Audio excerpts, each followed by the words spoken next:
Welcome back to a special episode of the Third World Podcast. I'm Caleb. I'm Shaf. Why is it a special episode? Because we're finishing this book, and I'm really excited. Yep. All right, how do you sound over there? The sound level's okay? Yeah. Good. All right, yeah, you sound great too. Beautiful. All right, Shaps, where did we leave off? Because I know, I'm just quizzing you. I'm pretty sure we left off with one of the visions. I think the last thing we said was Slughorn's first lesson, where he found the book written by the Half-Blood. And right after that, I think he went to Dumbledore's next vision class. So what I realized when I was taking notes again was we barely scratched the surface because we still got the other 3/4 of the book to go. Yeah. But luckily, I took better notes this time, so now I got it all chronologically in order. So the second lesson, so after he finds the potion book that has all these like shortcuts and cheat codes, Hermione's like, "This is not fair. This is not fair." Yeah, But she's a good friend. She's not going to rat him out. yeah. So Harry wins the little competition that Slughorn puts up, and he gets the nice luck potion. Okay, so he says it's luck. If you drink it, like, you're going to be very lucky. And then he says, but don't get addicted to it. A lot of people try to make this, so I would wonder why that's like not a 18 or older, forbidden, like straight up forbidden potion. Well, it's like, for these hormonal charged students, and especially so many of them are fascinated with sports. It's like the only thing you can't use it for is sports. And it's like, well, do you have performance enhancing drug tests? Yeah, I see. Does he even say that? Does he even say don't use this on Quidditch? Yeah, he did. Okay. He said no, like basically you can't use this to enhance your performance in sports. So that's why Harry was like, oh, I can't use it in Quidditch. That's why it comes into play later. Okay. All right. Well, then the second lesson that he takes with Dumbledore is the one where they are at. It's called that's Caractacus Burke. You know who Caractacus Burke is? He's the co-owner of Borgins and Burke's. I think it's the wine shop. Yeah, I mean, sure. Yeah. So you know that Tom Riddle, before he's Voldemort, he's working there, right? And he's like, he's like in charge essentially of all these really cool trinkets and stuff, and he's learning and he's collecting stuff, and he's really good at talking people out of their magical items. People come and say, yeah, I got this locket, and then he's like, oh, so Tom Riddle's able to decipher, like, this is a very powerful object, and he's good at talking people into selling it to them. It's like he treats it like a cheap pawn shop, right? And then they have the next memory where they're at the orphanage. Now tell me about the orphanage memory. You keep wanting to bring that one up. Like, it's like, no, that was the first one, was the orphanage. Like, no. And then the next one, it was definitely the orphanage. Why was it out of order? I don't know. Well, I mean, that's probably just her pacing. You should ask J.K. Rowling. You're asking the wrong guy here. I didn't write these. No, I mean, like, all of them were in chronological order except for that one. That's why it's weird. Is it? Was it though? Because then they get to if the you one. Think about it, it started with his grandfather. Then it was, I guess, like you said, the workshop. Then the orphanage before he met Dumbledore. Then the rest of them were in order as well, up until the point where he, to the very end where he approached Dumbledore. That's why I was a little weirded out by it. Possibly so. I don't know. Like, like you said, we're in order from he's not born yet to now he's a full-grown man, except for this one where, now he's a kid. I don't know. I guess it just comes down to her weird pacing. She's never been a strong pacer. I guess that's not the word, but her pacing isn't her strongest writing suit, unfortunately. So. This one. Tell us about the young Tom Riddle orphanage scene. I don't think anything super crazy of note happens. I think he discovers the Hufflepuff cup or something. I don't remember. It wasn't anything crazy. And then they cut to the actual one that's relevant, where it's Tom Riddle as a child at the orphanage. So yeah. So what happens in that one? How does that one start? He gets word, or somehow Dumbledore knows that there is a magical presence at this orphanage, and he feels that. Pretty sure, I don't know if I'm adding towards this or not, but that there's a powerful presence there. So he first speaks to the head of the orphanage and basically asks if there's anything like weird going on, any of your students, and whoever the owner of the orphanage is, basically. That kid right there. Yeah, it's like actual demon possessed, like something ain't right about that one. And it turns out that Tom, who was actually using magic from an early age, kind of like Harry was, but he was using it for like malicious purposes, for like selfish purposes. Yeah. You can argue Harry did the same thing, but can't stain his. Well, this guy can't love, so he's definitely evil. Okay, Exactly. They make that very like Voldemort. I'm sorry, Dumbledore. I'm gonna be confusing those a lot today for some reason. I keep doing it in my head. Dumbledore makes it very clear from book 1 all the way to now that the biggest flaw for Voldemort is he can't love. Yeah, and it's unfortunate. Yeah, it's only magic he can't break. Except in I wonder now again if it was a little smarter, you could almost say like, and this is like fan fiction here. What if like the reason he can't love is because the reason he was born was out of fake love, manufactured? Okay, yeah, love potion. Mm-hmm. And that's why you can't rely on these potions to do what you want to do, because then every child is a Voldemort. Yeah. But then, she can't have been the only one, though, that did that. I mean, that's our only example from what I know, for what we know. But I'm just saying, like, again, I don't think they probably won't ever go into this, but like, I'm like, what if that's the reason, he can't love is because there actually wasn't any to begin with. You have cracked the code. We figured out why Voldemort is so flawed. All right. It's his mom's fault. Mm-hmm. There you go. Not only can't he love us, because the love with which he was born from wasn't real. Oh, that's poetic. Yeah, deep. The J.K. Rowling's like, dang, I got to rewrite this book. Like, gotta get to the library right now. I gotta beef up. Yeah, she just change all the books individually. She runs to her local library, grabs a copy. It's like the worst copy, and just scribbles in it. I changed it as canon, and then just puts it back. Nobody ever knows. And basically, he sits down with Tom Riddle, and he's like, "Hey, like I hear you have some unusual talents." And he's like, "How did you know about that?" It's like, "'Cause you're a wizard, Tom." And he's like, "Wow, like I knew there was something special about me. I knew I was powerful. I knew I was, power. Yeah. I was born to be great." I thought I could just talk to snakes, essentially. But and then before he gets taken on this magical journey, he's like, "Hold on," Dumbledore says. "You have some things that belong to other children." He's like, "No, I don't." He's like, "Yeah, you do." And you continue that behavior in my school? No, you're done. You're done. He's like, and then Tom, like, I think Harry points out, he's like oddly receptive to that. Was like, "Oh, of course." Like, he's very respectful when he needs to be. Yeah. But in reality, he's thinking like, how can I get away with this? Yeah, stupid old man. How can I be evil? Okay. And I guess this kind of goes down. This reminds me of like the whole problem with like Jedi and wizards, I guess, is like the reason they recruit at such a young age is so that they don't, use their talents for evil down the line. It's like, would Dumbledore literally accept everyone? I guess that's in his character. Yeah. Like to basically see the best in everyone, or want to see the best in everyone. But I'm like, in these special cases where like this is basically like equivalent of Antichrist, like legitimately like, Harry's clearly Jesus. Yeah, very subtle. So I don't know. I mean, like, again, it's not criticism. I'm just like, yeah, I guess that's how it works. Sorry. It also described Dumbledore's appearance being different. Do you think that's the appearance he had in like the new movie? Oh, probably. Yeah. Yeah. I mean, I didn't watch any of the films, and I believe they actually are canceled because they're not doing too good. Yeah. And not to mention Grindelwald, the main villain, they recast him every film, because I think the first one is, side note, first one's Colin Farrell, and then they recast it with Johnny Depp, and then the third one they recast him with Mads Mikkelsen. So I'm like, ew. That's funny. That's sad, All right. So there's a couple parts that you didn't mention. There's the part where, Voldemort is using his powers. I guess call him Tom. He's not Voldemort yet. He's using his powers to torture kids. So he's killing pet rabbits. He took the kids to a cave, and they came out terrified and jinxed and like whatever he could do. So he's already learning spells. Yeah. He's already learning these things, but the cave's really important. So he took a bunch of kids from the orphanage into this cave, and then he tortured them and terrified them. I guess the equivalent in modern day non-wizarding world would be like if you took a whole bunch of kids to a cave and showed them your manga collection. Oh, yeah. I've done that. Yeah. My poor wife, before we got married, I said, I got one more skeleton in my closet, and I had to show her my comic collection. Yeah. Wait, please. My brain. I can still love.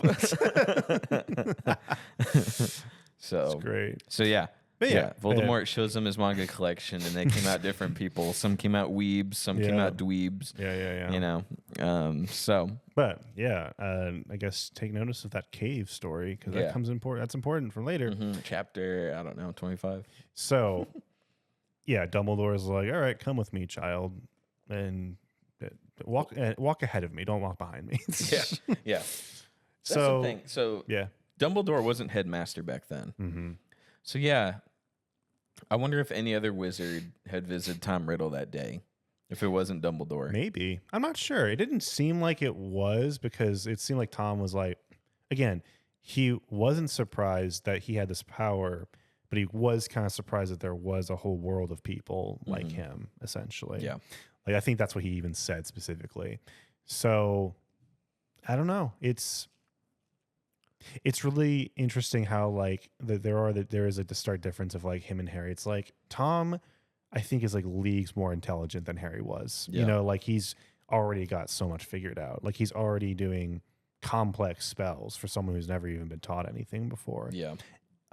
And I guess you can chalk that up to like selfish intent, you know, that just gains you power. But yeah, it's really cool. And does Harry ever say the words like, I mean, he does say it every once in a while. He's like, oh, wow, that's very similar to me. But is it ever like, no, you are literally the same person. You just chose a different path, essentially. Oh, I don't think he did yet. I don't know if he does in the last book. But, you know. Well, I was going to say Voldemort's not a chatterbox, but he kind of is. At the end of every book up till now, he's like, and then I did this next. That's my evil plan. But that's why, I mean, I said it from book 2, why Tom Riddle is such a much more interesting character. Yeah. It's because he's so much more subtle. Yeah. Like, it's before he gained his power, so he has to be more clever. He has to be more creative, you know, like more, you know, like sneaky. While Voldemort is just like, you do what I say because I say you do what I say, and everyone's just terrified. Like, and that's kind of where it begins and ends, you know. I wish I could interview some of these Death Eaters and be like, hey, so what about Voldemort actually scares you? I mean, like, he's got a kill spell, but like, he doesn't have a nose. Oh, okay. Neither do I. Honestly, I think the Aurors and like the death, or not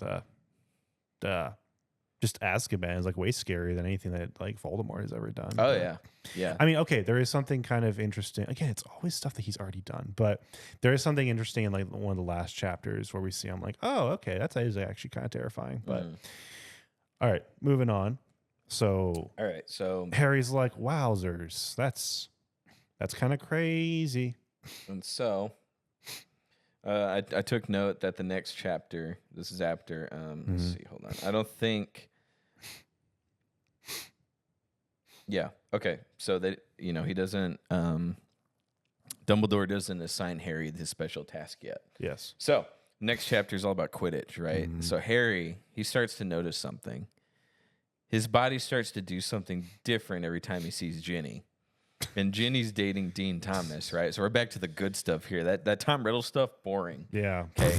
Let's talk about Quidditch again. My favorite sport. Oh, Ginny's there, the redhead freckled girl. Harry's like, what is this? What's going on? You know, something's different right now, you know? Anytime she's around her boyfriend, Dean Thomas, he's like, you know, he goes back to book 5, Harry. He gets angry. And this is when you take the next 20 pages and just go, oh, look, we're back. Yeah. you just flip it over, and then Snape came back and killed everybody. It wasn't the worst writing, but it was definitely like, I don't think there's anything like of redemption here, honestly. Like it's always been my least favorite part about these books. Was the love story. And it doesn't, it's just, each book's a different triangle. Yeah, exactly. And it's just annoying. Like, we get it. And Ron's acting weird now too. Of course. Okay, he was acting weird like 3 books ago, I though. know. Oh, yeah, they just didn't know when didn't know when to drop the bomb, you know, essentially. So it's like, yeah, we have to deal with that. Luckily, it's, again, mercifully short. The last book was 90% of this. Yeah. So I'm like, whatever. It's just a chapter, I think. And then, like, every once in a while, they come back to it. But yeah. My favorite part is there's no Cho. Thank God. There's no Chang. Yeah, she got rosed from, like, the Star Wars franchise. I flat out don't remember why they're not together. Who?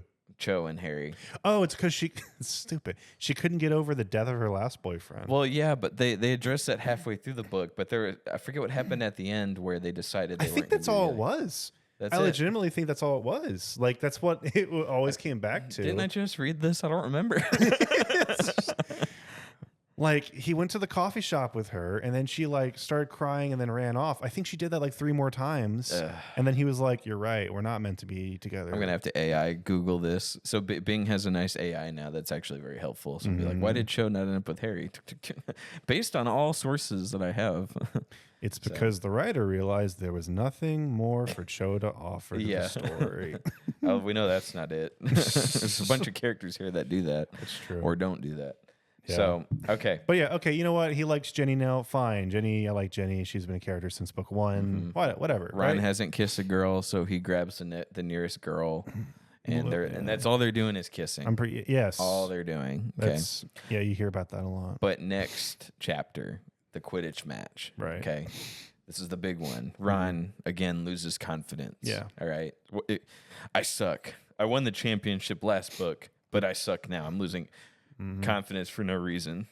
So Harry, he's like, don't worry, I got you, bro. And he grabs Ron's pumpkin juice, and he's like, you know, he looks around, even though Hermione's clearly looking at him. He's like, you know, he's like, give me 1 second. He turns around, and then supposedly he puts the luck potion into the pumpkin juice. And he's like, drink this. It's pumpkin juice, but drink it. Yeah. Ron's like, okay. Hermione's like, what did you just do? And he's like, oh, you saw me do something? Yeah. No, of course not. I would never adjust his glasses for good measure, right? And so anime glare. Yeah. I don't know what you're talking about, Hermione. And then Ron, he drinks. He's like, I feel, oh my gosh, this potion's really working. You know what I mean? All right. So short version of this. I love how he's always just like, shut up, Hermione. Yeah. And short version is he won the Quidditch match. Wow. Right? Wow. And then he comes back to Harry. He's like, "What? Thanks, you really saved my skin there." And then Harry drops a bombshell. Adjust his glasses one more time. Yeah. Oh, is that so? Yeah, because I actually didn't put any luck potion in there. That was all you, buddy. You just needed confidence. And I was like, what a waste of a chapter. I mean, like, I was ready to hate on Harry for using it, like the selfish, you know, what he is. But you know what? It's great. I think Hermione's still mad at them, though, because he was... Yeah, because Ron comes back. He's like, hi, you stupid girl. You know, and then that's it. Hermione gets sad, runs off again. You know what I mean? And it's like, oh, is she ever just going to snap one day? Yeah. All it takes is just to be like Hermione to peace out and be like, you know what? I don't want to help you anymore. She could become the new Dark Lord, honestly. That's the end of Harry Potter if she ever steps away for good. So Harry better be chill. All right. So. Yeah, that was fun, I guess. There's a nice chapter where Harry's invited to Slughorn's party again. Yeah. This time he goes and he brings Luna with him. Yep. Right. And he's like, you know, then he gets a whiff. Mm-hmm. What does he smell, Shaps? Mm-hmm. He smells a Draco. Little blonde kid. Yeah. I smell hair dye. So he's with his of the blonde variety. He's with it. No, dude. You know how much incest they had to get down to get that genetically perfected? Yeah, for real. He kept that hair up the whole series too. Good for him. Yeah. So no, he's like, hold on, you go get me some punch. I have some punches to make. Yeah. Right. And he like puts on his invisibility cloak. He has never been more of a dork. I'm just like, dude. Yep. And it's crazy. So he sneaks up on Draco and he's like, you know, he's listening, and Draco's like very, what's the word? Broad, and he's not specific. And he's like, you know, I will take care of this myself, you know, and then he doesn't elaborate. And Snape's like, you can't do that by yourself. I don't need you to help me with that anymore. Snape's like, let me help you get that done. Right? It's almost like they know Harry's there. Yeah, yeah, for real. And then Harry's like, oh my God, not that. I don't know what that is, but I don't like it. And then he's like, Hermione, Ron, he was talking to Snape about something. Yeah. Yeah. When doesn't he? Yeah, yeah. And so they have an argument, and Snape's like, you know, they're broad. They don't mention it. Right. You know, they don't mention what they play the pronoun game. Yep. Way before the alphabet people started coming in there. Right. So yeah, very broad. And of course, Harry, he's like, wow. proof. I've cracked this case. Yeah, I cracked this case wide open. And of course, he runs to Hermione. He runs to Ron. Yeah. He even He runs goes to McGonagall, right? I don't remember. That's not in my notes. But Okay. he even runs into Tonks at one point. We're not there yet. But he's like, I think this was the moment where he goes off. He's like, "This is it. Like, I've got all my pieces together, all my ducks in a row. I'm ready to take him to court." He's like, this is the moment where we broke bad. So he goes to all of them and he's like, this is it. I did it. And then they're like, no way. Like, Right. there's no way. There's no proof. Draco's just doing Draco stuff. Okay, he's not working for Voldemort. His dad was, his mom was, but nope, definitely not. So Harry's crazy again, and so. Let's see. I think the most painful thing about this book is that Harry is technically right. Yeah, he just goes about it the very wrong way every time. Or he, like I say, he listens to just enough for no one to believe him. All right. So, all right, I got notes on this next part. It's Christmas time.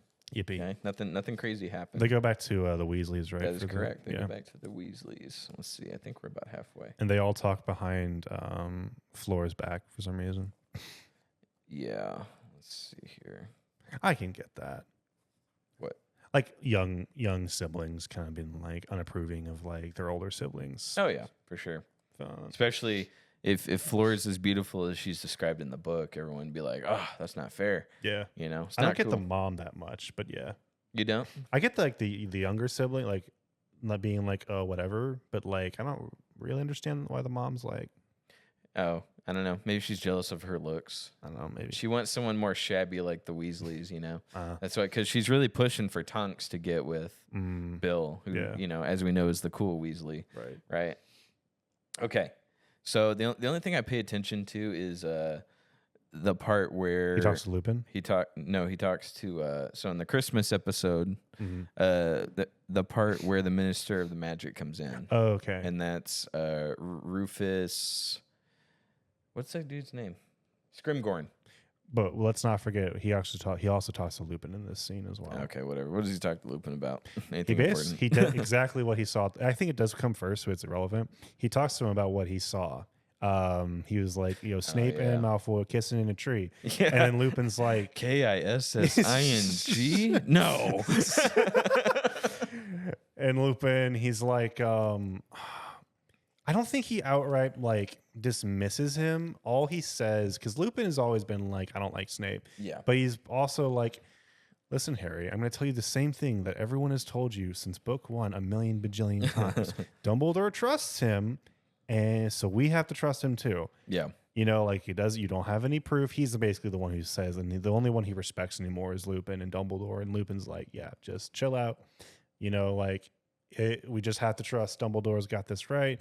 There's no proof that Malfoy is a Death Eater, he just doesn't seem the type, Yeah, it's not in his what does Mace Windu say? It's not in his character. It's not his character. Talking about Count Dooku being clearly evil.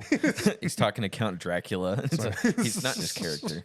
His character. Yeah. So yeah, that happens. That's important because it comes back later. Yeah. But all right, then the Minister of Magic shows Minister up. of Magic, the Scrimgorn. He's the new one. He's like, hello. He's on a cane. So first thing, Percy shows up. Yeah. And he knocks on the door. And he's like, hey, sorry to bug y'all. Of course, all the other Weasleys are like, Percy's here. I'm so glad Percy's here. But is Percy here to reconcile? I actually really like Percy because like this is just his character, because it's like it's relatable, I think. Like I could see, like, would you be Percy? No, I'm saying like it would have, like I could see that happening in family situations. Like if this could happen in real life, and I could definitely see him sort of disowning his family in such a way. And like there's kind of like that conflict of like all of them are pissed off at him at the same time, they just want him back, but and he's kind of very much set in his ways. So yeah, I think he's a very relatable character. Okay, cool. So then he says, make way for Prince Ali. And he throws down the red carpet. Yep, here comes Scrimgorn. And he comes in, and he's like, the generic Merry Christmas. Yeah. But let me talk to Harry. Okay, so he pulls him in the corner. He's got a cane, and they go out the back. And I will tell you, it was really well written. Yeah. But it was so out of character for Harry. So, like, Harry's got these bomb one-liners, right? Every 5 seconds, like Scrimgorn's like, haha, yeah. So he basically... Oh, I know what you're talking about. Yeah, so the crux of it is... crux. We're getting there. Wow. No. Okay, so Scrimgorn wants everybody to pretend that the Ministry's winning. Yeah. They're not really winning. Like they're making some token arrests. They're making a show of like they're it's implied that they'll plant evidence and find it and be like, oh my, look at this big thing we made. Like we did it. We're stopping the Dark Lord. We're making gains on that. Right. So he asked Harry, hey, will you team up and release a statement and say, hey, I support the Ministry. He asked him to be the poster boy. He wants him to be Homelander, essentially. And in return, I can make you anything you want. How about an Auror? You want to be an Auror later? Like your owls suck, but don't worry about that. I'm the Minister. I can do whatever. It's good. And then Harry, he does the anime. He turns his I knew you'd say that. He turns his hat forward. Well, what about what happened last book? Where were y'all then? And Scrimgorn's like, and he gets flown back 100 feet. Yep. And so he's like, and Scrimgorn, it's like Harry's hitting him with these really good one-liners, like, where were you last book when I needed you? And he's like, Dumbledore can't save you. And then he says, I think he says a couple times in this book, I stand with Dumbledore. Yeah. It's like, oof. You're Dumbledore's man to the end, huh? He's like, I am. Chapter ends. All right. So, like, and in my notes, I was like, who the F's this kid? Like, where was this kid the whole series? Like, he's like on point with the one-liners. He's confident. He knows what he's doing, If this was Harry the whole series, I'd be like, Harry's a good character. So he has one section where he's like, he just knows what he's doing. So. Yeah. All right. So now we go back to Dumbledore and their lessons, is what I can tell. Okay. Is this where he gives him the task? Yes. Okay. Yep. I know why now. Okay. What? You know what? Because the next vision is in the classroom, right? Yeah. Yeah. Well, let's see. It has to be. That's where he gives him the task. Not quite the next vision, but this is chapter. All right. So we get to the next one. So Dumbledore fills an exposition on what Tom Riddle's been up to. He's learning about his heritage. He learns who his mom was. He learns that he's half-blood, and that's why he wants to change his name. Because they established in the orphanage chapter he hates his name. It's too simple. It's too boring. Tom Riddle. Boo. So he learns about his heritage. He hates that he's a half-blood. He hates himself. So he's like, I am going to adopt a new name, right? Take notice. He didn't say that anyone told him all this. Sounds like he learned it all himself. He had to. Yep. Yeah. So the next vision is he meets his uncle, his mom's brother. Yeah. And he comes in. He's like, I'm looking for Marvolo. And he's like, I hate Marvolo. He's been dead.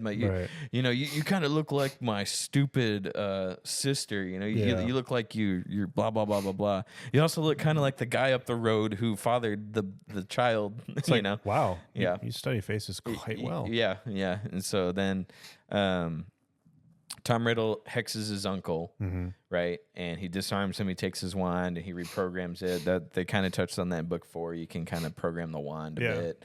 If you don't read the fine print, it brings out all the ghosts of the people you killed. And so he goes to town and he kills his dad. Okay, so it's implied though. They don't really say, like, they don't break down how he did it.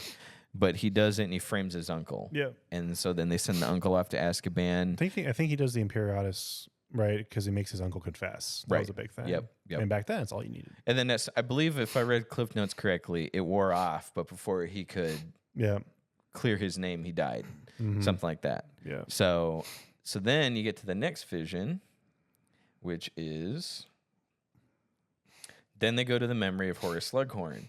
Okay, so they go to young Horace and a young Tom Riddle. Horace is still doing what he normally does, where he's like got all his cronies. He's like, yes, most popular kids. And then Tom shows up, and they're all having a good time. So the class is over. All the kids leave the classroom, and Tom stays behind. And he's like, Mr. Slughorn, I got a question for you, though. Of course, my boy. Anything. Ask me anything. Yeah. Tell me about Horcruxes. And then suddenly... the memory... The tape skips. Yeah, the tape skips. It gets foggy, right? And then Horace dubs poorly over himself. My boy, how dare you ask me about Horcruxes? I will not speak of those again. Get out. His lips are moving in a different way. But Yep. It's like in Spanish, Yeah. So Harry and Dumbledore, like, that was weird. Like, hold on. I thought that was really cool, by the way. Just like how it happens a couple times and then it happens like a third time. It's like, whoa, what's going on here? Yep. And so Yeah. Dumbledore knows that Slughorn altered his own memory. And so they don't have the complete memory. They got the weird dub PlayStation 3 port version that's missing bonus levels. Yeah. Right. So somebody scratched the record player. Yeah. You know. So then Dumbledore gives Harry a task that I won't say is easy. I won't say it's simple, but of course we get to later and Harry doesn't do it, right? And but he gives him a task. I need you to get that missing memory from Slughorn. Yeah. And Harry's like, me? Like, what? Mm-hmm. Like, I'm not the chosen one or anything. He's like, no, remember how you were like so confident with the Minister of Magic? Like, do that again. Yeah. What's a Horcrux though, Shaps? Ugh. A Horcrux. Did that freak you out upon hearing the name? Did you shake in your boots? I don't know why I would, but it's an interesting idea. Mm-hmm. Essentially, Voldemort. Well, hold on. They didn't get there yet. I just wondering what you thought upon hearing about it. Horcruxes. They haven't actually told us what Horcruxes are yet. Yeah, but they say he pretty much it's safe to assume he eventually got one, but they say what it was. No, they don't. They don't say it till they get the recovered memory. Then what are you asking me? I was asking what you thought when you heard the name. I don't know. Okay. That's pretty much the answer I was expecting. Am I supposed to feel a certain way? I don't know. Did you finally feel like, oh my gosh, we're getting to the main plot finally of this whole series? Oh, okay. I was very confused what you were asking. So you're asking plot development. Like there's finally a MacGuffin. There's finally something, a name.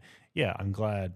And actually, it ties in kind of cool to the other books as well. And in a way, yeah. Yeah, which kind of fits in theme with the first chapter. So, yeah, I thought it was interesting. Do you think she came up with that? Well, I guess when we find out what Horcruxes are, I'll ask you the question. Mm-hmm. Okay. So we get to later on down the book. Let's see. So Harry needs to go and figure out the missing memory. The next chapter is a lesson on antidotes. Okay. And on antidotes, the book's no help. The Half-Blood Prince is like, he scribbled all over the antidotes portion of the book. He's like, I hate this. It's not ominous at all. Yeah, not at all. Right. And he says, just shove a Bizor down their throats. Yeah. What's a Bizor? Do you remember what a Bizor is? It's like a very rare, I want to say plant, a very rare plant that's only... It's a kidney stone from a goat, essentially. Okay. So a Bizor is when it's a stone from a goat stomach. The only stone I can think of is a kidney stone. Okay. You know what I mean? Gotcha. Now, you got some experience with that, don't you, buddy? No, I was kidding. Wow. Share everything. With our audience, yes. Now 4,000 subscribers strong. But yeah, he basically said, just use this. It works for pretty much everything. And you could tell the author of the book, whoever the Half-Blood Prince is, we don't know who, but he said, like, this book sucks. Just shove a Bizor down their throats. Right. So during that antidotes potion lesson, they're all tasked with making a potion, and of course, like I said, the book's no help. Yeah. And so Harry goes to the potion and Hermione's ingredient section. Hermione's like, haha, you're gonna fail. Finally. Yeah, finally, the Half-Blood Prince don't know what he's doing, right? So Harry runs on down to the ingredients cabinet, and he finds a. It's like freaking one of those cooking channel things. It's like the competition. He's got 5 minutes on the counter. He's like dun dun dun dun. Yeah. Just like yeah. What am I gonna do? What am I gonna do? And sure enough. He finds a Bizor in the thing, a stone. So he's like, just passed. He just takes the Bizor and puts it on the table, and Slughorn comes by and he looks at it. He's like, ha ha ha ha! You're right. This would cure most antidote. This would cure most ailments, diseases. Yeah, not all of them, but pretty much. But he also says he's like, now to be fair, this test was to see like how you would do in the field. Like again, like. When are you ever going to come across one of these Bizors? But it's very smart of you to think of it. Good job, Harry. Yeah, good job, Harry. And Hermione's like just throw something at the wall. Yeah. Like, ah! I would be so pissed off. Yeah. That's fair. It's like he literally has a cheat code book. Yeah, exactly. So yeah, I get that. But at this point, I'm actually kind of rooting for Harry. I'm all about cheating on your tests. What are you talking? What? I know. For the first time, I'm rooting for Harry Potter. It's because I want him to cheat. But you know where this is going. I will say, like, where this is going. Like, it's not going to get him out of everything, and sure enough, it doesn't. So, yeah, in my back of my head, I'm like, dude, just... Wait, what do you mean you know where it's going? When I was reading it, I could tell there was something going to happen, but if you kept on using the book, like... Oh, yeah, sure. Okay, so Next thing is Ron decides to eat some of Harry's chocolates. Now, Oops. the problem being is that Harry got chocolates from all these random women, and the Hermione overheard that a bunch of them were cursed or had the potion of love in it, Laced with drugs. Yeah, laced with love potion. And if Harry eats it, he's gonna fall in love with one of the girls. Yeah. Well, Ron missed that conversation, or he was too busy thinking about kissing, and he eats a bunch of those chocolates, and suddenly he's in love with the girl that handed Harry. I forget her name. In fact, I'm sorry, we skipped the part where they have a weird wand mishap at Hogsmeade. That's toward the beginning of the book. Like the girl grabbed a package and she ended up in the hospital. Do you remember that? Yeah. Yeah, we totally skipped over that. Does it matter? Not really, no, Yeah. because it was a failed attempt. Yep. So, okay. So Ron eats the chocolates. He falls in love. Well, Harry's like, well, crap, I got to get him before he does something stupid like kiss a girl. And so he takes him to Slughorn, and he's like, hey, we need to help him. And Slughorn's like, my boy, I'll just give you some of this magic mead I got. This is a present for Dumbledore, and I'll, just give him this. He'll sleep it off. He'll be fine. Well, he feeds it to Ron. Ron drinks it, and it's poison. He starts levitating. He's foaming. He's like, starts, like he's possessed. Yeah. It's like, oh. And it's like, what do we do? What do we do? And then just give him a freaking goat stone. Yeah, so Harry, he does like, just shove a Bezoar down his throat. Yeah. So he grabs it and he shoves it down there, and Ron's fine. They take him to the hospital. I don't want to put that in my mouth, dude. And it's determined that the mead was poisoned. Somebody poisoned Slughorn's mead that they knew was going to be gifted to Dumbledore. Yep. So they decide, okay, I think somebody's trying to kill Dumbledore. But who? Who could it be? Harry knows who, but we don't. Okay. And this time Harry's like, I'm not going to say. Yeah. But he totally does. But you know what he does? But one thing he does know is that Draco's up to something. We don't know what, right? But so he says he grabs, let's see, Creature and Dobby. Says, hey, follow Draco, please. Yeah. And so they say, fine. Creature's not happy about it. Dobby's happy to do it. So the next memory, Hoki the house elf. Do you remember this one?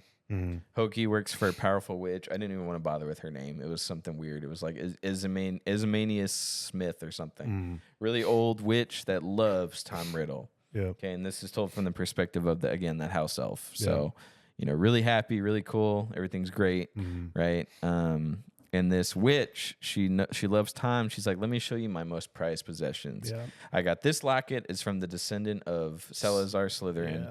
And that's the locket that Tom's mom sold to feed the kids, right? Yeah. And she has the cup from Hufflepuff, whatever, descended from Gregor, whoever the main Hufflepuff is. So, and then the memory cuts off, and Voldemort, because this was too gruesome for TV, Dumbledore just explains, then she died, and Hoki was framed, and I think Tom did it. And then Harry, of course, he's like, yeah, of course he did. Yeah, actually, I think Draco did it. He went back in time. He found a way. Yes, he found a way to go back. Okay, that is something I want to bring up later, but I'll try to keep that in mind. Okay. Then they got the next memory. Okay. Let's see. Next memory is Voldemort talking to Dumbledore. So this is the last one with Voldemort, essentially, where now we're going through Dumbledore's memory, where he's headmaster. It's 10 years after the girl dies and the cup and the locket disappear.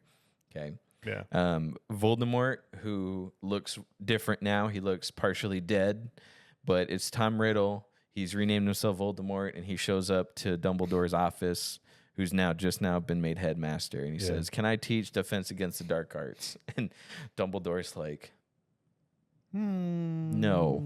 He does better than the Jedi did in in Revenge of the Sith. Anakin's talking to Yoda, and he's all sweaty, and he looks evil, and his eyes turn dark, like an evil reptilian lizard. And he's like, I'm just struggling with the urge to kill everybody. He's like, have you thought about taking something? Yeah, and Yoda's like, go now, leave. I don't go care. on a retreat. Yeah, you're fine. All right, so Dumbledore, he looks at Voldemort. He's clearly evil. He's missing his nose. He's got the snake slits, and and then Voldemort, he's running around with this group called Death Eaters. So Voldemort's like, so tell me about your friends, the Death Eaters. And Voldemort's like, how do you know about that? And he's like, you've been running around, prancing around in your underwear, talking about your Death Eaters. Why would I make you defense against the dark arts? And Voldemort's like, you're making a mistake, So yeah, and Dumbledore's basically like, I knew why you wanted this. I know what you're gonna do. So get out. Yeah, get out of my office. And Voldemort. So ever since that meeting, though, every year there's been a weird thing where they can't keep a defense against the dark arts teacher longer than a year. Yeah, and that's kind of leading into how the book started, where every book is a different defense teacher. Yeah, not including Snape. Yeah, including Snape. So, yeah. That memory was very stupid to me, like I said, because Voldemort was going around saying, I'm the Dark Lord, and here's my Death Eaters. yeah. Can I have a job, please? Can I work with these kids? It's like, and Voldemort probably didn't actually believe he was going to get a job. I don't know. I feel like that was kind of like plan B. I don't know, though, because he was trying to find more artifacts, I thought. He was trying to get to the main items of each house. I'm just saying, like, I don't know. I remember the back and forth a little bit. And it didn't seem like he was fully like, oh, yeah, like I'm obviously the pick, I think it was, I think they both kind of knew, it wasn't, even Dumbledore calls him out on it. Like, so why do you think this would work? Like, why do you think I would pick you? In full bad guy fashion, he was like, well, you'll rule the day. It's like, well, it's like, you don't meet one qualification. I think number one qualification is not calling your friends Death Eaters. Yeah. Just don't be evil. So discriminatory. So then the memory ends. Harry's dumbfounded. He's like, wow, I didn't see that coming. Yeah. Right. And then Dumbledore says, so, Harry, did you learn anything? Yeah. Did you get Slughorn's missing memory? Did you interrogate the guy? And he's like, no. He's like, I'm disappointed in you, my boy. He's not mad. Yeah, I'm not mad. I'm disappointed. Just disappointed. I ain't gonna lie to you. When I read that part where Dumbledore was disappointed, I felt it. I was like, dang, I let Dumbledore down, by reading this horrible chapter. Right. So then he's like, okay, it's on. Oh yeah, he does actually approach Slughorn once. I forgot about that. And he basically blows him off. He's like, oh no, gotta go. It was after the Bizor lesson. He says, so he waits for all the kids to leave during the Bizor lesson, and he's like, hey, what do you know about? What do you know about the Horcrux? And he's like, never say that again. And so he's like, Dumbledore sent you, didn't he? I knew it. Yeah, he actually, because it's kind of jarring, because like Slughorn is always so calm and collective and nice, and then it was all of a sudden he's like, never ever bring that up again in my class or else detention. Yeah, I forgot about that. Thank you. Yeah. So he didn't. He tried, but basically the whole point was he didn't try hard enough. Have you seen that? Do you ever watch Film Cow? Like, it's like animated stuff. It's like llamas with hats, and there's a cartoon where this cat detective is trying to break into a secret base, and he just walks up to the front door and he's like, "So I know you got a secret base here. Can I like get in?" And they're like, "No." He's like, "Ah, darn. Are you sure? I'm trying to complete my investigation. I'm a secret agent." And they're like, "No, go away." He's like, "Ah, fine." And then he goes home. And then he calls him. He's like, you change your mind yet? And so that's what I'm getting with. Yeah, it's very much those vibes. Yeah, like, he doesn't. He's like, I don't know. I don't see the importance. But now I think he's finally seen the importance. It only took that many memories. Because this memory is so important that it will tie everything together. It'll make this whole book make sense. Right. The series hasn't made sense unless we get this memory. And then Harry's like, fine, you're right. Whatever. So but Quidditch first. I think I skipped that in my notes. Does he go after Malfoy next? Yeah. So let's see. After that, Creature and Dobby show up and they say, Draco's using the Room of Requirement. And that's all we know. We don't know what he's doing in there. And they're using what's that potion that changes what you look like? Polyjuice. They're using Polyjuice potion. Oh yeah, they're making Crabgangoyle girls, and that they were like super weird around Harry, and he didn't know why. He's like, oh, they're women. Yeah. And so it's funny. Okay, I think it's really funny. The controversy or the criticisms that J.K. Rowling gets about like transgender and everything. Oh, yeah. It's just kind of funny. Right, right. She was ahead of her time. Yeah, I'm just saying. You could have played into that. But yeah. She's like, I'm a fan of the community because I made the first characters that did that. You know, it's funny. So yeah, he goes to room requirement. He's like, he can't get in. open up. Yeah, it's like nah. He's like, I don't remember how I got in book 2 or whatever book that was. Maybe it was book 4. It was book 4. Yeah. So he's like, I don't know how to get in this room, and he actually runs into the ghost girl, Moaning Myrtle, at some point. Yeah. I don't remember when. But Moaning Myrtle is like, oh, there's this cute boy with blonde hair crying all the time, and we're in love. We're gonna run away together. Right. Anyway, that's not. He's like, yeah, I got him. I got his scent. Yeah. So Harry's using a visibility cloak. He's trying to get into the room of requirement, and lo and behold, his wizarding powers stop there. So he can't get in. He takes off his cloak. Darn. And Tonks is there, and she's like, what are you doing here? Get back to class. And somehow they start talking about Sirius again, and then she gets sad. And then she mopes off. And so then Harry theorizes that Sirius and Tonks were in love, or maybe she loved Sirius, and he's dead. Yeah. So, all right. That was important.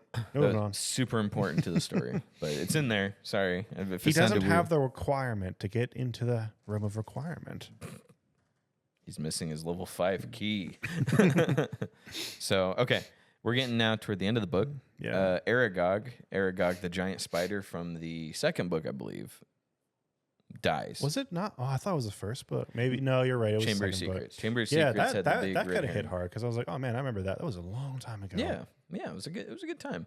So Aragog dies. He sends Hagrid sends a letter to the kid and says, "Hey, somebody help me bury him." Yeah. Well, Harry gets the bright idea, and I'll give him credit. Like, this was a good idea. I'm gonna drink the luck potion right now. I feel like that's what I need to do. Yeah. He does it. Takes a big sip of it. Drinks the whole thing. Feels a surge of luck. He runs to Horace Slughorn. He says, "Slughorn, this giant spider died. We need to go get the venom right now. It's fresh." Right. And Slughorn's like, "That's impossible to get. We have to do it. I mean, I got to pay my respects to Aragog."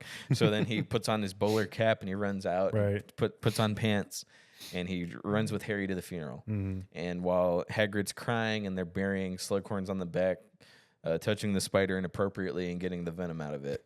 I also love how they're like, "Why are all those spiders here?" He's like, "Oh, because the only reason they weren't eating us was because of Eric." So, like, Which is fine. But we probably shouldn't be friends with them. Yeah. So while they do the funeral, Slughorn and Hagrid, they hang out in Hagrid's hut, and they're like, reminiscing about the good old days, and they're crying. And Slughorn is drunk. Hagrid's drunk because they're drinking, and Harry's just like refilling their mugs and handing them more drinks. And he gets Slughorn drunk and says, "Slughorn," and he appeals to him in his sadness. "I know you regret what happened to my mom. I know you regret it, and I'm sorry. It sucks, but can you please tell me what happened about Horcruxes? Can you give me that missing memory?" And Slughorn's drunk and he feels bad, but Harry's feeling lucky. And he says, "Fine, here." And he gives him the missing memory. He takes it and he's good. He runs and leaves him off to drink. I don't know what Slughorn and Hagrid did after that. They had quite a few drinks and they were left to their own devices. I hope nothing happened, Wow. Fantastic. So, man. Disgusting, dude. You said I wasn't it. even going that What way. were you going with? They probably read poetry together, you sicko. Don't even. You set me up. You're freaking Malfoy over here. Send me Harry Potter up. Bro, I'm way smarter than Malfoy. I think a lot of people are. So Take note, audience. We know what Shaps is thinking about all the time. Dang. Okay. So he runs to Dumbledore. He says, I got it. But they put the quarter in the machine. Yeah. They go into the memory. Tom Riddle runs up to Slughorn. He's like, "All right, tell me all about it. I want to know about Horcruxes." And then it's the correct memory this time. He's like, hypothetically, you're allowed to take your soul and to split it into pieces. Well, specifically, he's mentioned one piece. Yes. And then he was like, all right, you can. It's kind of it's a very dark art. Like, it's sort of like an unforgivable thing. Basically, you're splitting your soul. It requires the death of someone, though. Death of someone and an object you're attaching it to. Correct. So you're basically, you're tuning yourself to an object. Yep. It's almost like essence transfer. And then Tom drops a bomb. He's like, what if I wanted 7 of them? And Why he's 7? He's like, hypothetically. Yeah. And he's like, and the Slughorn's like, it's odd. He's just like, well, hypothetically, you could, but why would you ever want to do something like that? Oh, you're just asking for a friend. Okay. Slughorn's like, cool. Right. So we learned Slughorn blames himself because he told Voldemort what he needed to live forever. And that's Voldemort's master plan, is to live forever. Yeah. And you know what? It worked. It worked for 7 whole books. Oh, I'm sorry. I don't want to spoil book 7. Maybe he wins. Maybe love doesn't prevail. Oh, darn. So then I think that's basically, that's what it, but that's a big deal. It's Yeah. like, oh, wow. No, it finally is. we know what his plan is. And then they start talking about what the Horcruxes could have been. Yes. And they do reference like the other books. Yeah. I'm like, oh, there have been Horcruxes pretty much this whole time. Yeah. I'm like, So that's the really diary cool. Ginny had was a Horcrux. And that's why when Right. she had it, she was possessed by Tom, because it was literally Voldemort in it. So does that change your criticism of book 2 where Tom Riddle says, I am Voldemort, and it comes out of nowhere? It seemingly came out of nowhere. You remember that? We talked about that in book 2. Yeah. Only, okay, maybe it's a little unfair for me to do this. I still don't buy the Horcruxes were a thing when she wrote book 2. I agree. And so actually, that was my question. I still think it's a fair criticism. Yeah. And so that's actually the question I was going to Now, ask it's you. a cool tie-in. Yeah. But Accidentally. yeah, I'm like, honestly, and this is so hard for a writer to do, especially if you're going 7 books, right?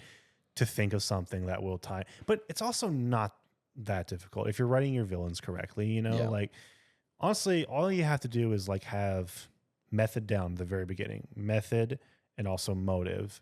And then like once you have those 2, you can let that ride. Instead of writing backwards, you can write forwards. So I think this was a case of writing backwards. Yeah. But again, I think it's a cool idea, and Right. it is what it is. This is one of the strongest evidence, though, of her making stuff up as she goes along. Yeah. That's been a big criticism of this book for me, or these books in general that I've made, was she makes it up as she goes. This is one of the biggest evidences of that, where she just kind of like, you know what, it's a good idea. Because it's kind of weird she waited till book 6 to even bring it up. You know what I mean? Book 6, they decide this is what Voldemort's been doing the whole time. And I'm not saying it comes out of nowhere, but it's very much maybe she didn't know what his plan was until now. Where, okay, now it's Horcruxes. It's a very weird example. You ever watch Futurama? Yeah. One of my favorite shows, right? And basically, Futurama premises this guy goes to the future by falling asleep in a cryo chamber on accident, right? Well, in like season 3, I want to say, it's revealed that an alien pushed him into a cryogenic freezer, and that's why he's in the future. And everyone's like, oh, well, they just changed that. Like basically they just changed the lore, essentially, even though it's not like super lore heavy. But actually, if you go back and watch episode 1, you can see the shadow of the alien. It's like, oh, wow. Like they didn't have like the exact design down. They didn't have like the whole idea, but they had a premise, they had something to write forward with.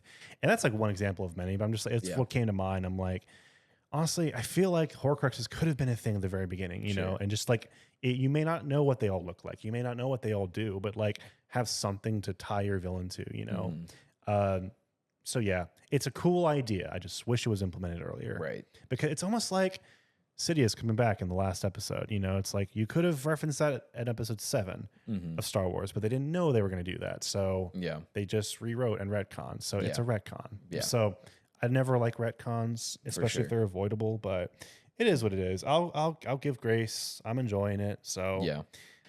Okay. So yeah, crazy retcon. It's a big deal, but like you said, it's fine. It works well enough to where I'm not like pissed, but it is proof that she makes stuff up as she goes. True. She doesn't have it all planned out. She might have an idea, but I mean, was there? Okay, so I think there were a few more Horcruxes from the other books. Do you remember what they were? Yes. So they're pretty sure that the items from each of the houses, the cups and the cup, the sword of Gryffindor, all that stuff. They're pretty sure those are Horcruxes. Yeah. They also said the giant snake, Nymeria, I think's the wolf from Game of Thrones. Is that Bagingi? I don't know, but the big snake of Voldemort is a Horcrux as well. Tom Riddle's diary. There's 7 of them. Yeah. The locket from Slytherin. basically that's why Voldemort was collecting items this whole time. Yeah. Doesn't really say why he chose. Excuse me. Doesn't say why he chose those specific items, but yeah, that's The stuff of the houses makes sense. He wants trophies. yeah. And that what a big slap in the face to Dumbledore that under his nose he took all the major items and turned them into Horcruxes. I guess so. More like I'm just like, why don't you just take all of them and throw them in a cave? Well, we'll get to that. Yep. And so they don't know what all of them are, but they have suspicions. And then Dumbledore also reveals that the Horcrux he destroyed is what messed up his hand. He found one before he met Harry and destroyed it, but it messed his hand up. And he says, I also think I know where the next Horcrux is, but that's not for the next 4 chapters. So get out of my office. Right. All right. So if only you would have told me this before. Okay. So this is where he confronts Malfoy, right? Yeah. He runs into Draco and he says, I know you're up to something. I heard you talk about this, that, and then. He freaking pins him in like the bathroom because like he hears Malfoy crying. And it's like, this is the part I've been waiting for because like the breakdown. Basically, he's like, I really don't know what I'm doing. I can't do it. I can't do it. I can't do it. Right. I can't do it. What is it? And then like Harry jump scares him.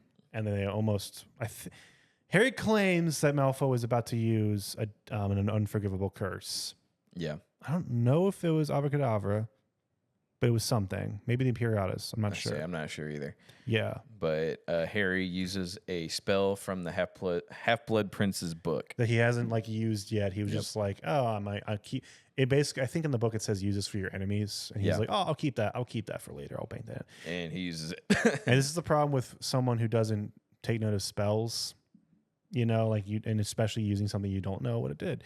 And I was like, holy crap, this was messed up. He messed up Malfoy where blood comes out. He's like unconscious. And it's just like so much. And it's just like, whoa. And Snape shows up and he's like, he recognizes the spell. Like, what the heck? Where's that book you're using? Right. What was Snape doing? Yeah, for real. But yeah, it's like, holy crap. I was like, did you like freaking kill him? It was, and basically, like, I think if Snape didn't intervene, he would have died. It's like, absolutely. Wow. Yeah. That is so messed up. And then Myrtle's like, murder. It's like, holy crap. Is he gonna get expelled? Yes. Yeah. That'd be a dark arc for the next book. Expel punished Harry. And then Snape's like, don't move. Yeah. Murderer. And stay here. And then Harry doesn't. And he hides his book and he comes back and he's like, Ron, give me your book. Give me your book. Yeah, swaps cover. And I think he actually does get into the room of requirement. And now it opens. Yeah, now it opens. It's like, you passed the test. Yeah, we need you to kill somebody. It's like, dang. Yeah, so he hides the book, and then he gives Snape the bad copy. Yeah. He's like, this isn't right. Is this your book? Where's the real book? Ron freaking misspells his name, I think. Ron Wesley. It's just like, oh, that's my nickname. It's like, you're so stupid. Yeah. Like, I get he's like flabbergasted. I'm like, Snape has clearly caught you. Yeah. And he gives Harry detention for every Saturday. And he also, he specifies the time to be conflicting with Quidditch. I'm like, dang straight. You know what? Yeah. Dude, Harry's been getting away with this for too long. That's messed up. And McGonagall is like, you deserve it 100%. I'm surprised not a whole lot more happened. Oh yeah. I'm like, I almost killed a student. I thought he was going to be brought to Dumbledore's office or something, but I was like, dang, like, man, poor attempted murder. Yeah, that's you're fine. No, Harry, bad. Yeah, right. But and then he does kind of feel bad. So he's like, I'm not gonna use that again. But he's pondering. He's like, why would the Half-Blood Prince put that spell in there? Like, why would he just put it there? Like you think he would say, do not use, it causes, like harm, but he's just like, who could it be? Who is the Half-Blood Prince? Yeah. Hermione's like, actually, it could be a woman. Mm-hmm. Here's a picture. Here's a picture of a girl named Prince. It's like, okay. Yep. And so, let's see. Okay. The last thing that happens before the finale is Harry bumps into Trelawney, and Trelawney, for some reason, Skyrim NPC dumps that when she was hired by Dumbledore, it was because she made the prophecy determining Voldemort versus Harry, right? Small spoiler, I thought she was going to be the Half-Blood Prince if we were going with the whole woman thing. But yeah, continue. Okay. Well, see, finally, we're getting to I should have asked you who you thought it was. Yeah. Okay, so she dumps the prophecy. And she's like, yeah, if only Snape didn't overhear that I did it, he wouldn't have told Voldemort, and Voldemort wouldn't have killed your parents. I shouldn't have said that. Slap on the shoulder. All right, have fun in detention. Yeah, have fun in detention. Thank you. Harry's had enough. Like, that's it. Snape's evil. I'm tired. He killed my parents. Yeah. I'm done with this guy. And he marches to Dumbledore, and Dumbledore's like, shut up, kid. Like, I still trust Snape. What is your ailment, child? He's like, it's the same ailment. It's the same thing I've been saying for blah, blah, blah. He's like, what do I always tell you? He's like, it's not good enough. My parents would still be alive if it weren't for Snape. It's like, get out. He's basically, he makes it clear. He's like, just stop asking me. Like, you're done. You don't know what you're talking about. Like, I know what I'm doing. Yep. And he's like, this isn't good enough. Yep. And so I'm pretty sure he's blamed pretty much everyone for the murder of his parents at this point. So And so it's like, okay, never mind. Right. Yeah. So he's like, okay, so here's the thing. I trust Snape. He said he's sorry, so I believe him. Yeah, all right. Anything else? Okay, he also did say he's like, yeah, basically Snape didn't know what Voldemort was going to do. I think he didn't know that it was going to cause the death of them. And he's like, he never would have done that if he would. He's like, bull crap. And then Voldemort's like, okay, if you're going to calm down, we can go on a little field trip. Do you want to go on the field trip? By the way, you could die on this trip, so sign here. So we're at the climax. All right. Yeah. Dumbledore found another Horcrux. It's the cave from the orphanage scene. This is such a cool, like, everything about like the next few chapters is so cool. Yeah, it is pretty neat. I don't know why Dumbledore didn't bring more people. Okay, he brought Harry. That's fine. Who else would he even bring, though? McGonagall. Well, she has to be next in line, as we know. I get that, but he doesn't know that it's going to happen right that night. I still think, as a precaution, I'll give him that. As a precaution, you don't want to take your number 2 just in case, because he thought there's a chance I could die. What about 3, 4, 5, and 6? You got Lupin. You got some Weasleys.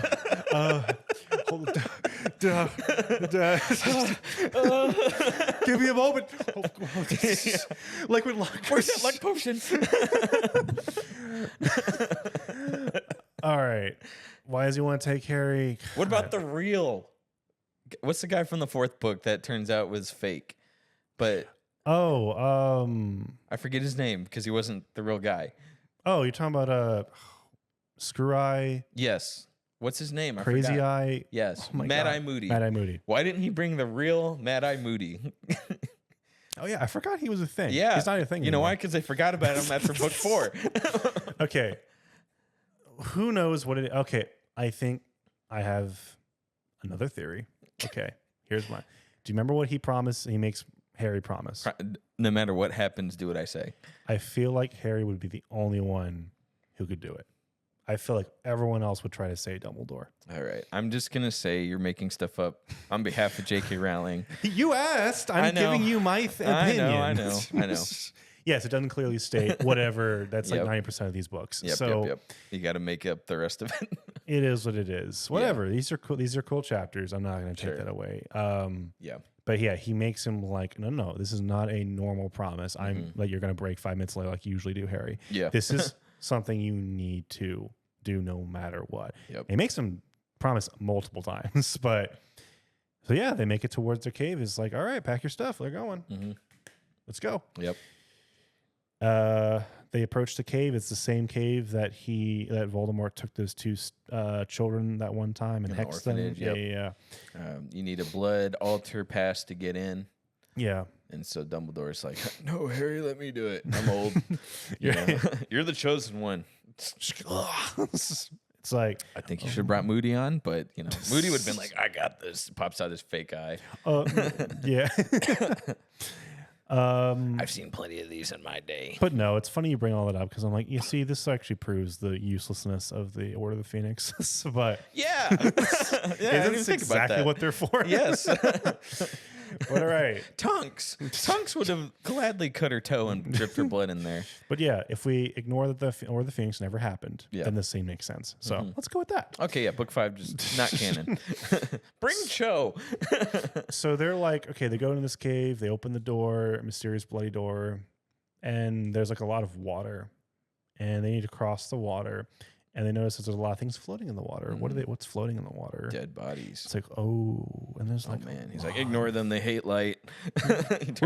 He's like, they're dead. They're not gonna do anything. Yeah, It's like, yeah. and Harry's like, oh my god, I've never seen a dead body before. He's Yeah. like, or this many at one point. He's like, Sure. they can't do anything to you. They're just shells. They're just shells, Yeah. and Their weakness is light. Everything this is a dark place, so they hate light bulbs. right. You know, and he turns. He's like, on why are you talking about them as if they have sentience? Yeah. More for later. So they cross the water. Yeah. They get past the bodies. They think they see a little splash. Yeah. In the distance, right? They get to the center and they climb the rock.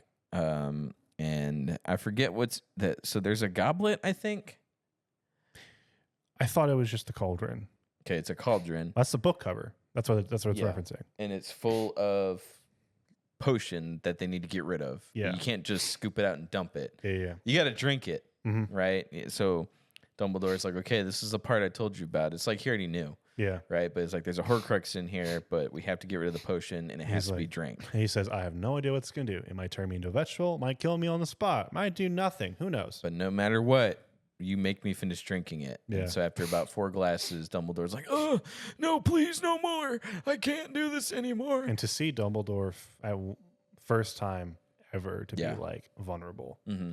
to pleading Mm-hmm. for, just like just freedom from this agony, you Yep. know, and Harry's like, you got to drink all your medicine. Keep drinking. Yeah. I'm sorry. Oh, I can't wait to see this in movie form. I'm like, this is so intense. And it goes Yeah. on for a while. Like, was- and it's just like, It was tough to watch. it's uncomfortable. Yeah, It's I say watch. It's tough and to read. Yeah. Again, it's hard in a short time to kind of hammer home like Yeah. how long this felt. It felt like a long, long time. Yeah. It's probably just only a couple pages, but he eventually finishes the drink and he grabs the Horcrux. I forgot what form it takes, but he realizes Dumbledore, oh, he's like dying. Like he's not good. And he activated the ancient booby trap and all the dead start rising. It's like, didn't see that coming. Yep. So Harry's like, oh my God. Yeah. Dumbledore, wake Yeah, up. wake up. Wake up. And Dumbledore wakes up and does his magic, you know, and scares off all the dead bodies. Yeah. They make it back, but when they make it back, they got the container that supposedly has the Horcrux in it. I think it could be the locket. Let me see. Okay, this is supposed to be Slytherin's locket. Okay. Okay, so this was the locket, right? And so he's got the locket, Yeah. and they get back, and the Death Eater symbol is out in the air again. It's like, oh no. Yeah, not again. And Okay, maybe that's why he left people behind. Yep. To defend. oh Hogwarts. sure. Like I said, he didn't know that's why though. He didn't know Okay. that was happening tonight. So yeah, they're like, and then even though Dumbledore is not in the great condition, he's basically like, listen, take me to my office, but again, you cannot intervene no matter what happens. Yep. Again, so that's 3 times he basically makes him promise, like, do not do anything else besides what I tell you. He's like, I will, Dumbledore. No, Harry's like, no, I will protect you no matter what. And so then people break in through the door. Okay, and oh my gosh, it's evil people, and Harry's ready to fight, but Dumbledore uses the mind spell and paralyzes Harry to where he can't move. Yep. And I think he puts the invisibility cloak on top of him. Yeah. And so then Just gets that all twice Harry, that happens to him. all Harry can do is listen. Yeah. And there's the werewolf. There's Whoa, you're a little too far. oh yeah, sorry. So it's just They get back to their office first, Sure. and then that's when he gets hexed, right? And then you hear downstairs all Death Eaters are fighting, and the off-screen brand Order of the Phoenix are fighting them downstairs supposedly, right? Yeah. And Who is the first line of defense? Who's the one who's leading this charge? Draco. Malfoy. Draco. The whole time he was right. And then like Harry's paralyzed. He's like, yeah, Draco. And then Dumbledore's like, yeah, hello, how you doing? And it's basically like, and Draco's like, I have you now, old man. And he's like, yeah, I guess you do. And so Dumbledore knows that Draco doesn't want to do this, and Dumbledore starts stalling. Yeah. So a criticism I've always had is that the main bad guy at the end of every Harry Potter book starts explaining their evil plan. Right. Well, we do that again with Draco, except she writes it better to where Dumbledore's stalling him for time. He's like, yes, Draco, it was you who tried to poison that wand or that package, and it ended up in the wrong hands. He's like, and then you tried to poison my mead. Yeah, you didn't see that coming, did you, Dumbledore? He's like, I did. Very well done. Very clever. He's like, what? And then he's like, how did you get everyone into Hogwarts? He's like, I'm very smart. Maybe he explains his plan. Yeah, his whole evil plan, right? Through the room of requirement, and then, which is actually it's kind of cool what he did. Sure. But he's like, wait, why? Well, if you knew all of this, why didn't you stop me? He's basically like, well, you're a child. Yeah. He's like, and then Draco, I knew you wouldn't kill me. Basically, yeah. He's like, Draco, you're not a killer. Put down your wand. We can protect you. You're not a killer. I know you're not going to do it. Yeah. And Draco's like, but I have to. He's got my mom and dad, and he's threatening to kill. Like we can. I'm like, dang. My Order of the Phoenix that we've actually never seen can protect you. Right. And. So he stalls Draco enough to where the werewolf shows up, and who's the other one? It wasn't Bellatrix, was it? I don't think it was Bellatrix. I thought she definitely was there. Was it? I think so. Let me see let's see. So the werewolf, the main werewolf for sure. Yeah. There's like 4 of them, I think. I'm trying to think of who else could be. I can't remember who the other one was. I don't think it was Bellatrix though. I mean, like, again, there's like 3 or 4 of them. Yeah. And that's the only one I recognize. So the werewolf's like, nudge him, do it, boy, do it. and Draco can't do it. And let me just like point out, you know what? Gosh, Voldemort, not Tom Riddle, Voldemort is such a coward. Yeah. Oh, yeah. Such a coward. He makes children do his bidding. And he has to, and then he locks them up and threatens to kill them. Like, it's like, that's all he has. Yeah. For loyalty, quote unquote. So it's like, yeah, very intense scene.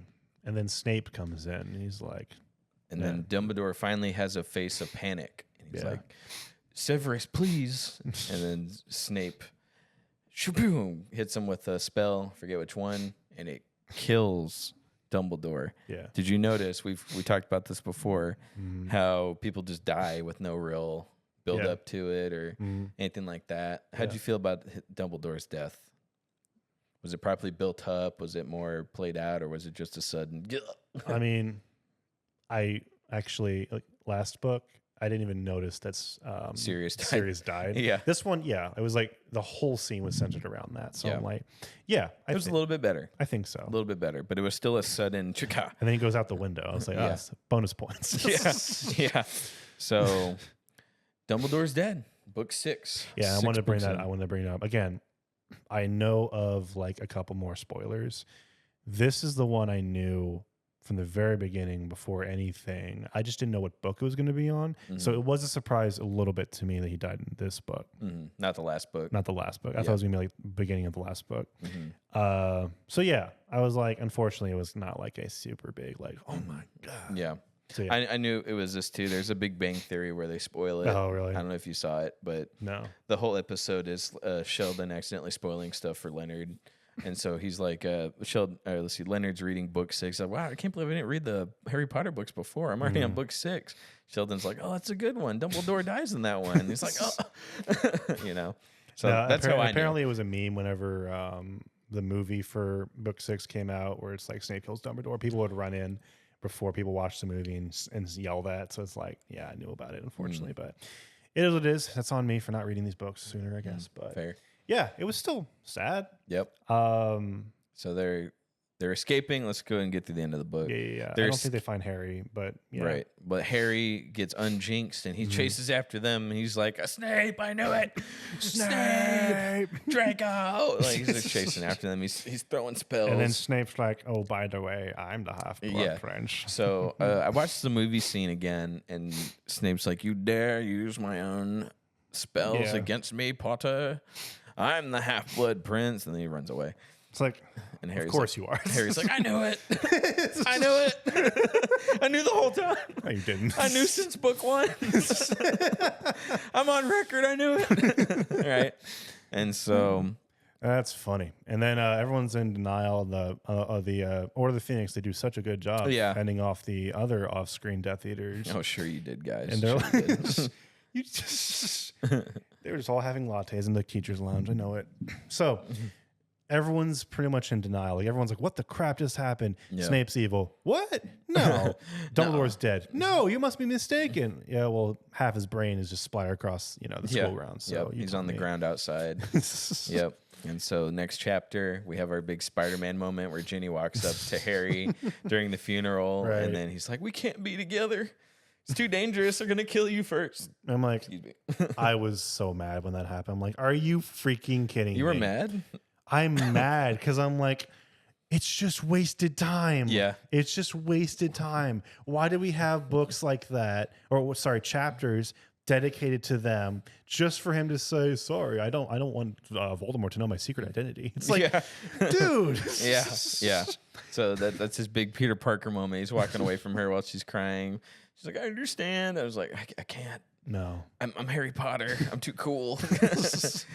And then he could have said, it would have saved if he would have said, I can't lose another person. Like, but he didn't. He's just like, it's very basic writing. Just well, I don't know where to bring the relationship next book, so can't. Just doesn't fit into this big war I'm trying to map out. Now they probably will retcon that in the next book, I'm sure, but yeah. So so everyone's kind of in denial, and eventually, again, it's very sad. Yeah, it's very, very sad. Oh yeah. Everybody shows up at Dumbledore's funeral. Yeah, everyone does. Even Hagrid's giant friend. Yep. And they're all like, giant brother, sir. I thought it was his girlfriend from that French school. Wait, she showed up? Pretty sure she was there. What? I think she was there. I thought they didn't bring her up again. I thought she was there. Let me see this. Did Madame Maxine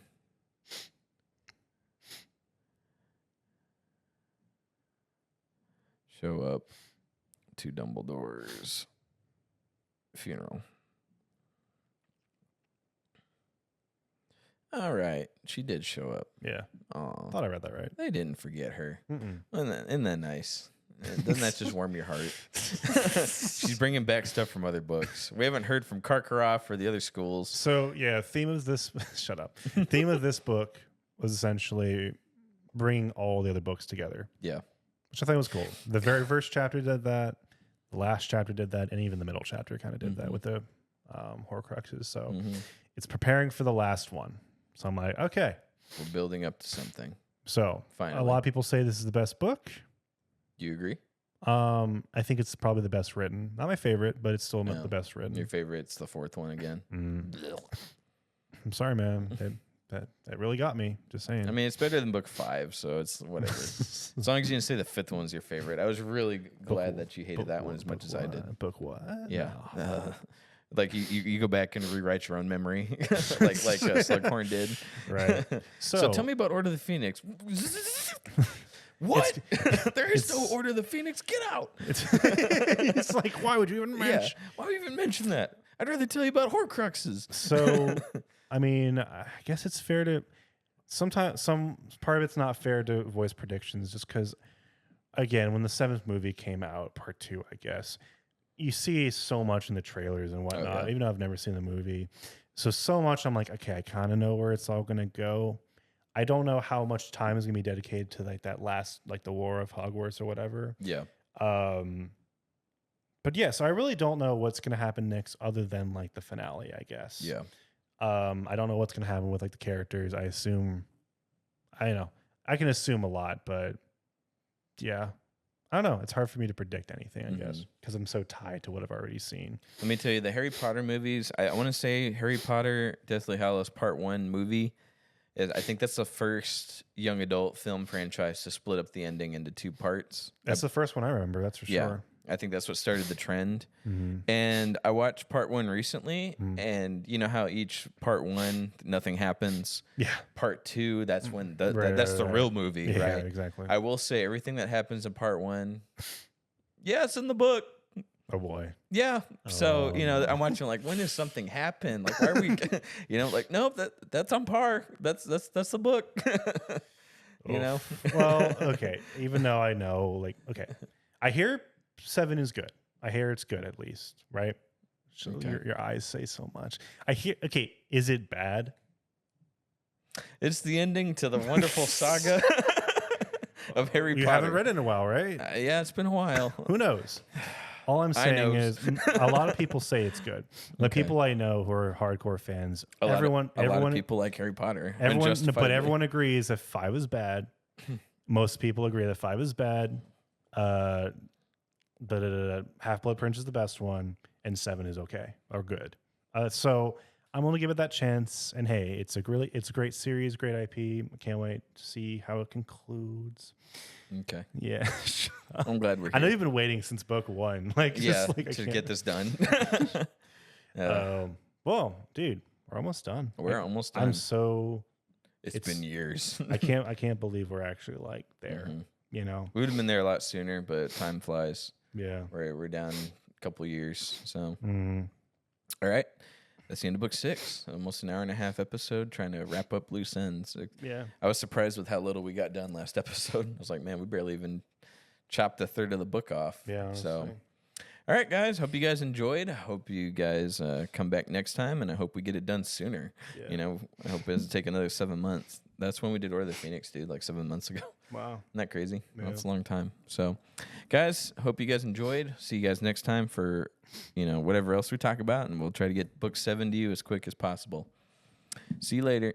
Bye-bye.